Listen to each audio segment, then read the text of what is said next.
তো hello guys, কেমন আছো তোমরা সবাই? আশা করছি ভালো আছো, আর আমিও খুব ভালো আছি। তো আমার আর একটা নতুন ভিডিওতে তোমাদেরকে অনেক অনেক স্বাগত জানিয়ে শুরু করছি আমার আজকে সকালের ভিডিওটা।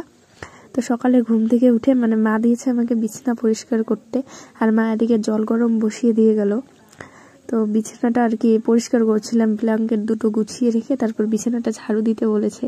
কিন্তু আমার দ্বারাই তো কোনো কাজ ফুলফিল ভাবে সম্ভব হয় না। তো আমি অর্ধেক বিছানাটা গুছিয়ে তারপরে আবার নেমে গেছি। অ্যাকচুয়ালি নেমে যাইনি, মা আমাকে বিছানা থেকে নামিয়ে দিয়েছে, কারণ আমার দ্বারা কাজটা হচ্ছিল না। পরে মা আবার নতুন করে সব আর কি গুছিয়ে রাখছিল, আর মা ওদিকে বিছানাটা পরিষ্কার করছিল, আর আমি হাত মুখ ধুয়ে নিজে নিজে চা করে খাওয়া শুরু করে দিয়েছি। একাই খাইনি, মার জন্যও রেখেছিলাম, 2 কাপ চা নিয়ে আসছি। আর চা খাওয়ার পর মা আবার আমাকে কাজে লাগিয়ে দিয়েছে যে রান্নাঘর পরিষ্কার কর।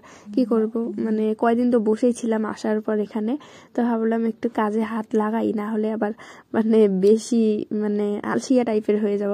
তো মা আবার ওদিকে পিছনে নাচতে নাচতে আসছিল, মা জানেই না যে আমি ভিডিও করছিলাম। তো এগুলো সব গুছিয়ে রাখার পরে আমাদের যেহেতু বিহু শুরু হয়ে গেছে, আসামে শুরু হয়ে গেছে বলতে যেরকম আমাদের ওখানে পিঠে খায়, তো পিঠে খাওয়ার দিন তো কি বলে মকর সংক্রান্তি বলে নাকি পৌষ সংক্রান্তি, যাই হোক, তো আসামে এটা বিহু বলে ভোগালী বিহু বা মাঘ বিহু এরকমই। তো এর জন্য এখানে সবকিছু পরিষ্কার করা হচ্ছে। আর এখানে কিন্তু আমাদের একদিন আগে থেকেই পিঠে বানানো শুরু হয়। আর আমাদের ওখানে তো পৌষ সংক্রান্তির দিন সকাল থেকে স্নান করে তারপর পিঠে বানানো শুরু করে, কিন্তু এখানে একদিন আগে থেকেই খাওয়া দাওয়া সবকিছু চলে। আর এখানকার নিয়মগুলো কিরকম হয় সেটা আমি তোমাদের যেদিন হবে সেদিন শেয়ার করব, কালকের ভিডিও থেকে তোমরা দেখতে পারবে কিরকম করে কি হয়, সব দেখাবো। আর এদিকে প্রায় সব মোছা আমার কমপ্লিট, শুধু ওই কানিটা বাকি ছিল।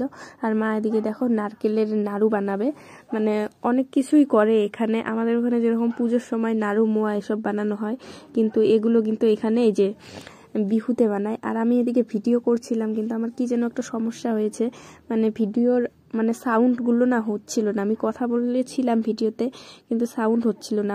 এডিট করার সময় দেখলাম এরকম, তারপর ফোনের গ্যালারিতে গিয়ে ভিডিওটা চেক করলাম, তাও দেখি এরকম। জানি না কেন হয়েছে, হয়তো মোবাইলের কোনো সমস্যার জন্য হয়েছে, কিন্তু আমি বুঝতে পারছি না এখনো পর্যন্ত কি হয়েছে।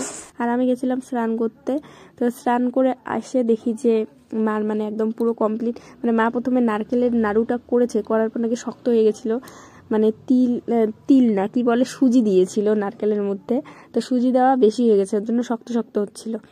তো ওগুলো আবার এই যে সাইডে ভেঙে গুঁড়ো করে তারপর দুধ নিয়ে আসে, আমুল দুধের প্যাকেট যেটা, তো ওটা দিয়ে আবার এরকম করে ট্রাই করছিল প্রথমে। আর ওগুলো তো আগেই বানিয়েছে, ভালোই হয়েছিল, পরে খেতে দেখেছিলাম আমি।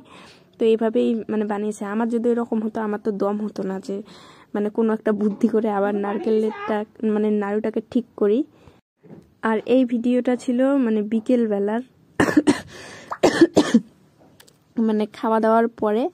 তো যাচ্ছিলাম আমি আর মা বাজারে, বাজার করার জন্য, পরের দিন পিঠে বানাবো, যা যা লাগবে সেগুলো আনতে।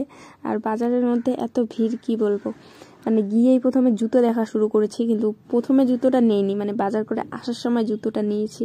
আর এখানে কিন্তু খুব কম দামে যে ফুটপাতের জিনিসগুলো পাওয়া যায়, কিন্তু কম দাম দেখে যে জিনিসের কোয়ালিটি খারাপ এরকম না, অনেক অনেক ভালো। আর আমরা গিয়েছিলাম 3:30টার সময়, তখন ফাঁকা, কিন্তু রাস্তার এপার থেকে ওপার যেতে ফুটপাতের মধ্যে এত রকমের ভিড় হয় যে কি বলবো। আর এখানে দেখো নাড়ু পিঠে সব কিন্তু কিনতে পাওয়া যায়।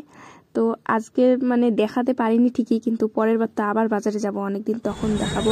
আর এখানে দেখো পোকা বিক্রি হয়, মানুষ পোকাও কিনে খায় এরকম। আর এটা ছিল বাড়ি এসে।